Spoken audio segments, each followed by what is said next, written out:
Yo, what's going on, guys? Officer Rams here, back with another fantastic video for you guys. So in this one, we'll be reacting to the new balance changes that have been accidentally leaked. Yes, Rick did say they were accidentally leaked on Twitter. I'll pop that up right here. But yeah, let me know if you guys like these kind of reacting videos in the comments below. And without further ado, let's just hop right into it.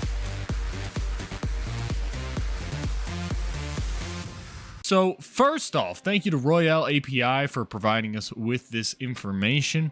All right, guys, starting off with the balloon here. I'm not going to be reading these. You guys can read these on your own. I'm just going to be reacting to the actual nerfs and buffs. So starting off with the balloon here, it's going to be a minus 33% damage, but also a plus, I guess it says minus 33% hit time. But it's faster. It hits faster and it does less damage, which is kind of a very smart nerf if you ask me. Because this way, if the balloon connects to the tower, it will do less damage, but once it's there, it will hit the tower faster, which was the problem. Every other win condition in the game, a Hog Rider, Giant, Royal Giant, all of them, if they make it to the tower, it doesn't take half the tower, you know? It makes it to the tower and then it does damage. That's exactly what the balloon should be. So the balloon is almost like a slow Hog Rider in the air now. Balloon definitely took a hard hit. Not only did it get nerfed significantly, but other things that counter it got buffed, as we'll get to later on. Also, it should be mentioned that balloon does die to the tower if you let it go. So now the balloon is way worse because if you ignore it, it still won't take your tower, which is important information. Moving on to the Prince and the Dark Prince. Wild. I don't know why. This was a weird balance. I'm not going to say I hate it because my deck does wonders against the Prince and the Dark Prince, but it's definitely weird and I didn't see it coming, certainly. People are saying Nerf Prince. I didn't agree with that. It seems like they buffed the Dark Prince and the Prince. Believe it or not, the Dark Prince was one of the most used cards in the meta, and they buffed it, which was very interesting. I think it's a buff in a way. They lowered the hit points, but now it jumps over the bridge, which is huge. Like, that's what made a Royal Ghost better than Dark Prince in some ways, but worse in other ways. But one of the ways it was better was that it could go right over the bridge. Now the Dark Prince can go right over the bridge. It can, once it goes over the bridge, it like untargets from things. So let's say you're trying to pull a Dark Prince over the bridge with a fisherman. Once it jumps over the bridge, the fisherman will stop targeting it because it's jumping, which is very interesting. I find this rework interesting. That's what I would call it. I wouldn't say good. I wouldn't say bad. Not much more to say about that. Next up here is the Giant, which they buffed, which is a very interesting buff. Interesting. That's enough. I don't know why they would have buffed the Giant. I don't think it needed a buff. I know it wasn't used that much, but I think there were cards like Giant Skeleton that needed a buff more than Giant, but that's me. I'm not on the balance team. But anyway, plus 4% hit points. I think if you are going to buff Giant, that's a good way to do it, but I don't think it needed a buff, but I don't think this will be that significant, but I could be wrong. Only time will tell. Giant and Bolt Princes were buffed, so you probably will see more Giant Double Prince in the meta again, which is great for my deck because my deck is great against Giant Double Prince. Moving on to the next one, Mini Pekka here. Mini Pekka, hit time increased by 6% and hit speed increased by 6%. I could agree with this buff. I think this was a good buff overall because I don't think Mini Pekka was really used in anything. Anything that could have used Mini Pekka, it was probably better if you used E-Barbs. So I think this is a solid buff. Evens it out versus the E-Barbs as an E-Barb alternative that's cheaper. Moving on, Inferno Tower buff. Now this is the only thing that's a detriment to my deck. Overall, these balances help my Royal Giant Skelly deck, Royal Giant Skelly King deck, Royal Today, Junior! Royal Giant Skelly King deck significantly. It helps it a lot. Besides this Inferno Tower buff, which the first hit speed is increased by 25%. Let me put this into simpler words. Basically, if you have skeletons on their side, it'll lock onto a skeleton, it'll lock onto the next one quicker than it did previously, which is, if you were going to buff Inferno Tower, that's a good buff. I personally don't like building buffs. If you're going to buff it, that's what you should do. Anyway, moving on to the next one. The Musketeer is now being buffed. The hit time is 9% faster and the hit speed is 10% faster. I'm just putting it together now that also 3 Musk is buffed. I didn't put that together in my mind, but very interesting.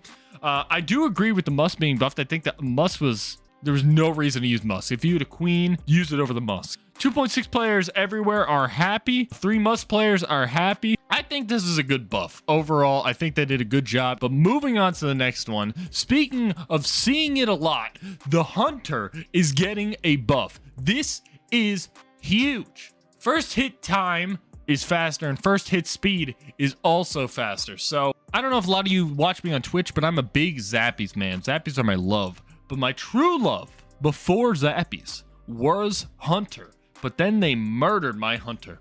They put him in the gutter. They made him trash. And I've been using him all day, and I can happily say, I think he's back. I think Hunter's back. I think you'll see Hunter more than Musk. I think Hunter's going to be everywhere. And now that we went over these 2 buffs, this is what I meant by other buffs made the balloon even worse. Now Musk is buffed, Hunter's buffed, and balloon's nerfed. I don't think you will be seeing a lot of balloon in the meta. Anyway, moving on to the next one here. Archer Queen is getting nerfed. The move speed during the ability has decreased. So once they get onto your side and they use the ability, if you log it back or something, if you snowball it back, it's going to walk very slowly back to your tower. So spells on your side will be much better against the Archer Queen while the ability is off. I think this is a great nerf because it nerfs Archer Queen at the bridge, but doesn't nerf Archer Queen on their side, which I think is a great nerf because it doesn't kill the card, keeps it strong, but the Archer Queen at the bridge, which was not how it was intended to be used, is now being nerfed. So I do think that was a great nerf. All right, moving on to the Golden Knight. They whooped around the poor Golden Knight. They said, we don't like you. You're going to get nerfed into the ground. Okay? This doesn't seem like a whole lot. Honestly, even if they kept the ability cooldown the same, this dash range is insane how bad it became by 1 tile. It's insane how much worse it is. I mean, I could be wrong. I could be speaking too soon, but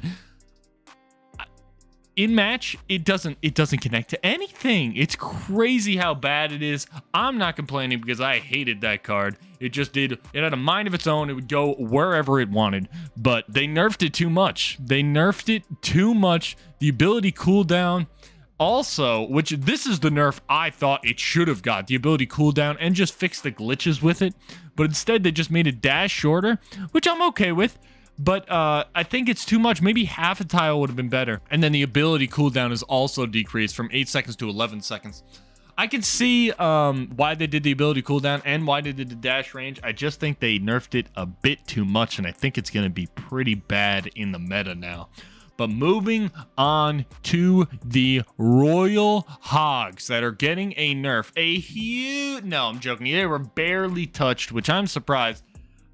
If you remember long ago, they were buffed by 5% to the damage. Now they are nerfed 3% to their damage, which is interesting because I think they should have just reverted what they did before. I don't think it needed a buff back then, and I think they should have just made it minus 5% again, but no, they decided to do minus 3%. I don't think you're really going to notice this change. I think Royal Hogs are still going to be everywhere, and I think they're still going to be really, really strong. Moving on to the next one, not much more to say about that. Ram Rider is getting a nerf. This one you won't notice at all. I barely even knew this was a thing.